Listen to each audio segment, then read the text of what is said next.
Necə yazdan danışım ki, vəziyyət şaxtalı, qışlı.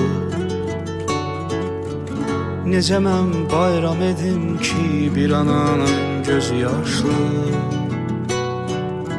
Bir şəhid vermiş ananın ürəyin heç nə ovutmaz. Onları heç kim unutmaz.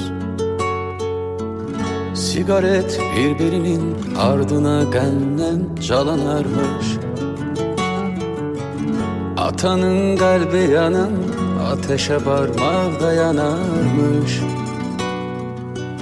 Bu yanan kalbine bir söz ne de bir cümle soyutmaz.